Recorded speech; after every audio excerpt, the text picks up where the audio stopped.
What's up mga trader at welcome back dito sa trading channel ko at ito ang Expert Option. Ngayong araw ay ituturo ko sa inyo ang isang most effective strategies at susubukan din natin gamitin ang 2 strategies sa isang trade. At ito ang tinatawag na Awesome Oscillator. At syempre bago natin muna simulan yan, mapakita ko muna sa inyo ang ating real balance. Meron tayong 68,000 sa mismong account natin. Kasi magkailangan na muna natin mag-withdraw. So, punta lang tayo sa Finances, Withdraw. Hanapin nyo lang yung GCash. Kasi GCash, nasa Pilipinas tayo. Ang pinaka ginagamit natin is GCash.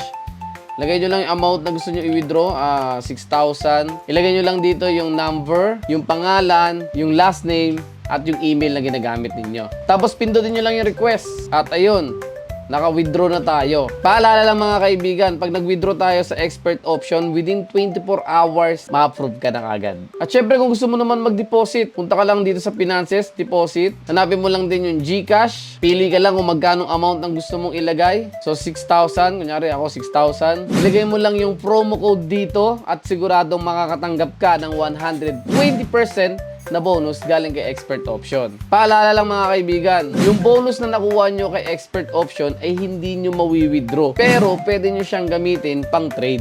Within 24 hours yun mga buddy after nyo mag-register. Tapos pag-aralan na natin ang Awesome Oscillator. Ang Awesome Oscillator Indicator ay isang powerful tool kapag napag-aralan nyong mabuti. Kasi dito, mamimeasure mo yung market momentum. At siguradong makakatulong to sa mga trader na kagaya natin na pag-determine ng direction trend. Pero depende yan kung anong period ang gagamitin mo. Ang standard kasi ay 5 at 34 moving average. Kapag above, zero line indicate uptrend ang tawag doon. Kapag lower indicate naman, ibig sabihin, downtrend naman. Gamit ang Awesome Indicator Trading, ang advantage naman nito ay fast signal. Based naman ito sa momentum changes. Sunod, suitable for different time frames and assets. At ang pinakahuli, yung combined with other indicators para ma-improve yung accuracy. Mamaya, yung isang indicator na i-combine natin is yung RSI kasi bagay siya para dito. Pero syempre kung merong advantage, meron din disadvantage. Tatandaan nyo to ha. Number 1, possibility of delayed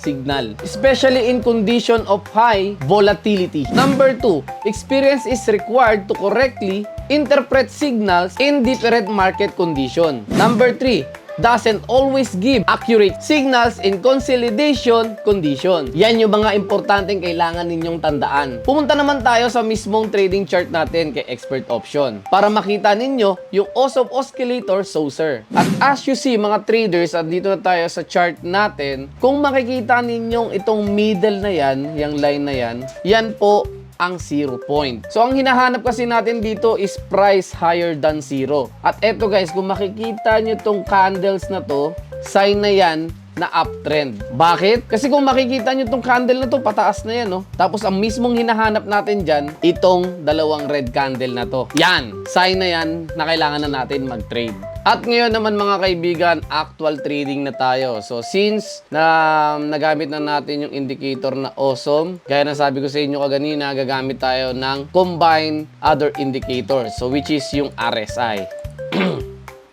Yan. Then, nakita na tayo ng signal dito mga kaibigan. Hanapin ko lang yung signal. Parang hindi ko pa nakikita. Dahil ready na ako for trading. So, magte-trade tayo ngayon. Saan yung signal natin? Yung signal, yung pinaka-importante. Ayun, nakita ko na. So, ito yung signal natin. Opportunity na siya to start trading. 30 seconds yung deal duration natin. So, ano tayo? First trade natin. So, 5,000. 5,000 na kagad. Biray na kagad natin to. Go, trade na tayo. Let's do this. Sorry. For 5,000, let's go profit. The prediction is now real. Eto na. Oh.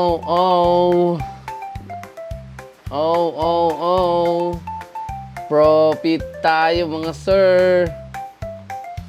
Bang! Let's go. So, syempre, one more trade pa tayo. Papakitaan ko ulit kayo. Ganun lang ka-basic yung trading natin. Kailangan talaga mapag-aaralan mo yung mga indicator para mas maging accurate. Go! Pem, pem, perem, pem, pem.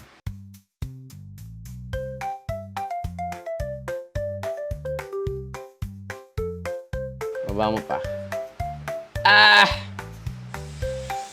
Bingo!